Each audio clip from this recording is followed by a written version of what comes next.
새벽 5시 반 제임스 식구들이 검암역에 모였습니다. 다들 눈도 제대로 못 뜨고 커피를 먹고 있습니다. 일본 여행을 위해 액션캠까지 사버린 우리 대표님. 신기한 것을 보자 마냥 좋아하십니다. 드디어 인천공항에 도착했습니다. 물 건너가는 거라서 그런지 출국 수속이 상당히 복잡합니다. 해외 나들이신데 기분이 어떠신지? 아유 짱이야. 제임스의 마스코트 김 팀장님은 첫 해외 나들이라고 하네요.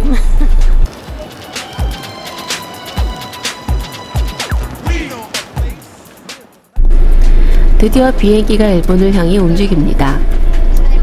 앉자마자 자는 귀염둥이 유리야. 너 모공과 뾰루지 찍히고 있다? 이번 일본 여행은 사실 농담 반 진담 반으로 시작해 일이 커져버린 케이스입니다. 처음 워크숍은 양수리에 가서 ATV를 타자고 했던 것에서 일이 점점 커지더니 제주도를 넘어 일본에까지 날아가게 됐지요. 뭐든 한다면 한다는 신조를 가지고 있는 대표님은 덜컥 일본행 비행기 티켓을 예약해버렸답니다. 인천공항 날씨는 흐렸는데 구름 위로 올라오니 멋진 광경이 펼쳐집니다. 한참 바다 위를 날고서야 일본 땅으로 비행기가 내려갑니다. 우와, 일본이다. 곤니치와.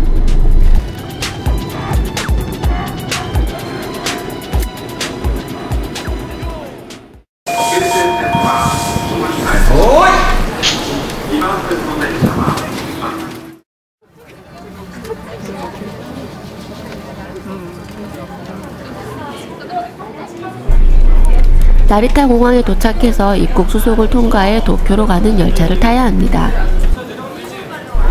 여행자 교통카드를 3,500엔이나 주고 샀습니다. 지하철 몇 번 타는데 4만원이나 내야 한다니 참 일본 물가가 무섭습니다. 나리타에서 도쿄까지는 지하철이 아닌 단번에 가는 열차를 이용했습니다. 이것도 1,500엔이나 하네요. 1시간 정도 가야 한답니다. 옛날 전철표 같지 않습니까? 나리타 공항에서 아사쿠사까지 가는 티켓입니다, 이게. 현 팀장님, 나리타에서 도쿄까지 가는 티켓입니다. 아, 무식해.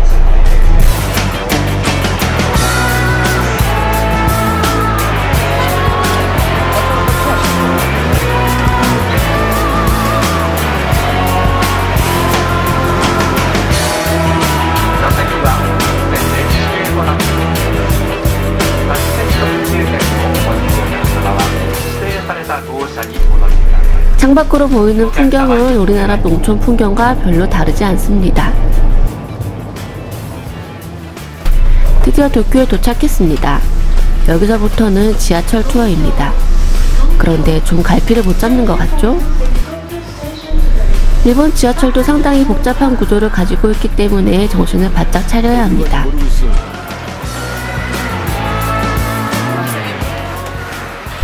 우리는 도쿄에서 아사쿠사라는 곳으로 가야 하는데 몇 정거장 안 돼도 갈아타는 곳이 복잡해 몇 번을 왔다 갔다 헤매고서야 방향을 잡을 수 있었습니다.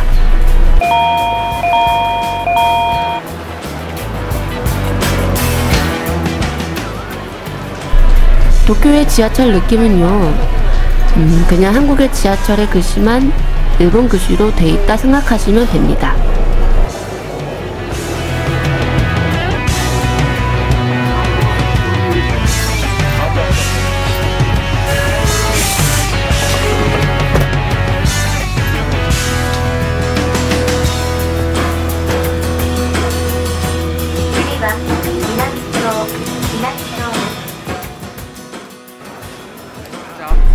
아사쿠사역에 도착했습니다. 아사쿠사는 오래된 사찰이 있어 관광지로 유명한 곳입니다. 역에 내리자마자 갈증이 났는지 음료수부터 뽑습니다. 그 옆에 훈남 인력거 오빠들이 기다리고 있네요. 혼자 왔으면 훈남 오빠 인력거를 탔을 텐데 좀 아쉽습니다. 일단 밥을 먹기로 했습니다. 아사쿠사 역에서 다리를 건너가면 아사히 맥주 본사가 나옵니다. 다리 밑으로는 강물이 흐르고 유람선이 지나다닙니다. 낭만적인 느낌을 받으려고 하는 찰나 똥이 아사히라는 저렴한 멘트를 날려주는 유리양. 그러고 보니 똥같기 또한 유리 나이스. 식당을 찾아 여기저기 다녔지만 마땅한 곳이 없어 다시 역 주변으로 왔는데 한글로 저렴하고 맛있는 식당이라는 글씨를 보고 찾아간 소바집.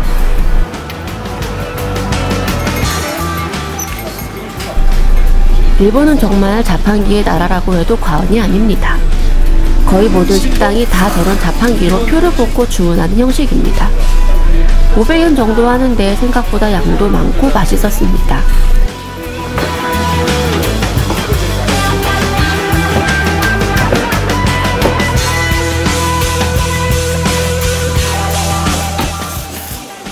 일본에서의 첫 식사, 뭔가 특별할 거라고 생각했는데 요거도 온 것 같은 비슷한 그런 느낌?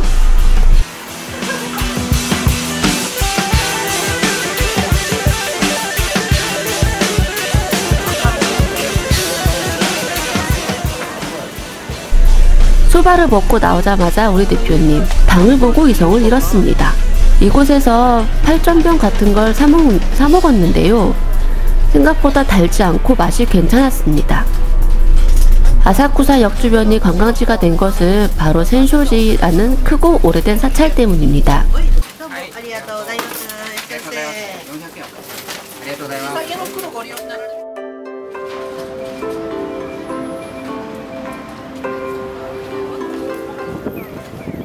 이곳이 센쇼지입니다. 제임스 일행은 잠시 둘러보았습니다.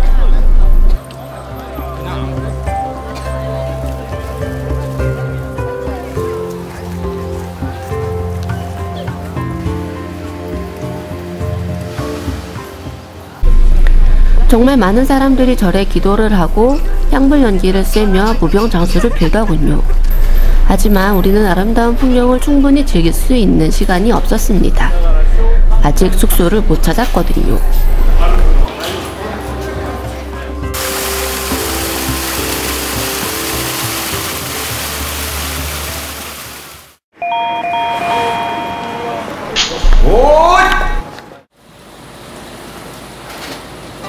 제임스 일행이 하룻밤을 보낸 숙소는 아사쿠사 역에서 약 800m 정도 걸어야 합니다. 단팥 전병을 먹은 지 10분도 되지 않아 대표님은 일본표 붕어빵이 한국과 다른 점을 연구한다며 신기한 척 하고 구입합니다. 일본 붕어빵은 그냥 비싸기만 합니다. 한 마리 한 700원 정도?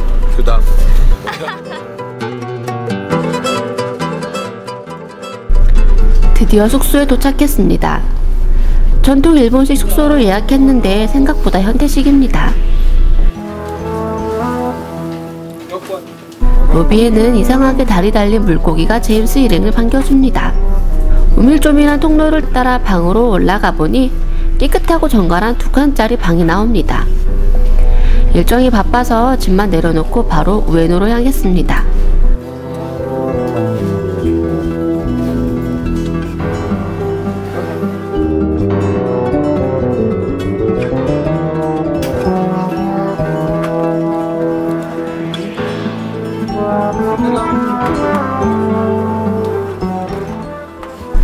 길을 가다가 꼬마가 울트라 가면을 신기하게 바라봅니다. 카메라를 보고 조금 놀란 것 같죠? 어딜 가나 아이들은 너무 귀엽습니다.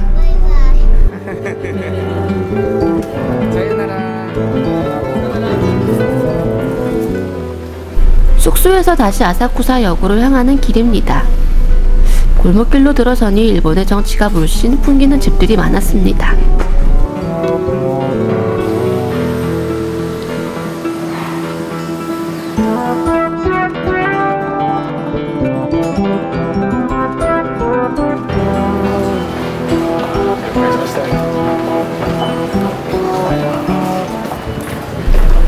지하철을 타고 우에노로 향했습니다. 제임스 김의 어이없는 군것질. 시장통에서 장사를 하는 사람도 우리의 시장 풍경과 별반 다르지 않습니다. 오토바이는 기타 운송되는 게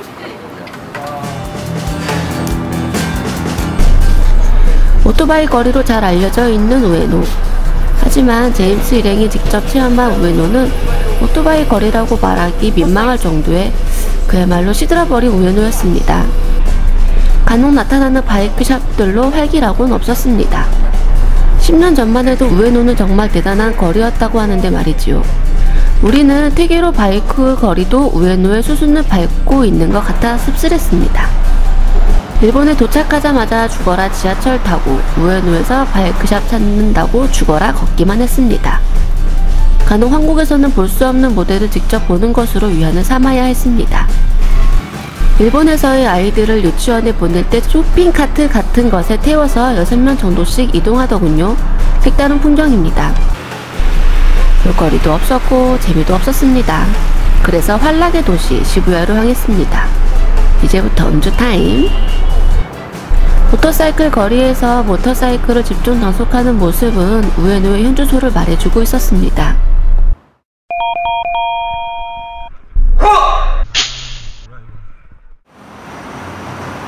시부야에 도착했습니다. 우에노에서 상당히 먼 거리입니다. 평일인데도 정말 많은 사람들이 거리로 쏟아져 나왔습니다. 이곳은 그냥 주말의 명동 정도? 혹은 홍대와 같은 분위기 같았습니다. 술집도 많고 밭도 많았습니다. 술을 먹기 전 식사를 했습니다. 일종의 덮밥이었는데 맛은 좀 짜더군요. 술집에 들어왔습니다. 하루의 피곤함을 달래기 위해 건배. 한국 사람인 것을 알고 주인이 상당히 좋아합니다. 왜냐면 한국 사람은 안주도 많이 시키고 술도 빨리 먹기 때문입니다. 반면 일본 사람들은 남녀를 따지지 않고 술 한잔 시켜 4시간, 5시간씩 버틴다고 하네요. 그러니 술집 주인이 한국 사람을 좋아할 만하죠. 4가지 정도의 안주를 시켰는데 한결같이 맛은 있는데 다 짜네요.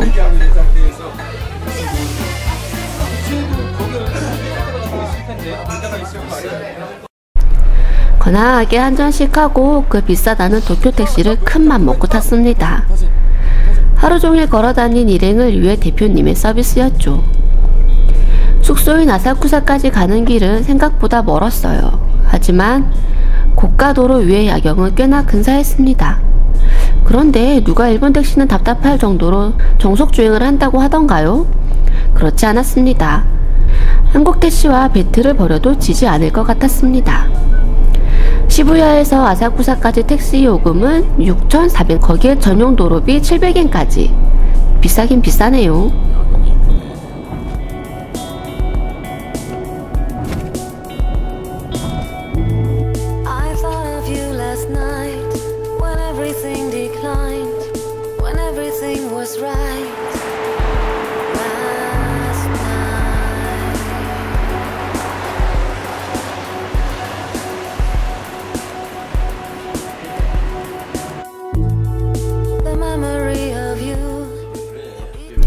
숙소에 도착해 술이 모자란 열혈 멤버들이 2차를 감행합니다. 일본에서의 첫날은 피곤하지만 흥미진진하게 그렇게 흘러가나 싶었는데 이러고들 계십니다. 코를 골지 않는 다른 사람들은 2시간도 못 잤습니다.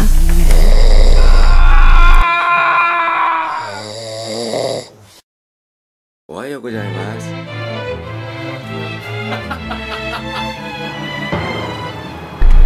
제임스 모터사이클 일본 투어기 2탄에서는 일본의 아메리칸 커스텀 전문 업체 SCM을 찾아가 일본식 수제 커스텀의 진수를 전해드립니다.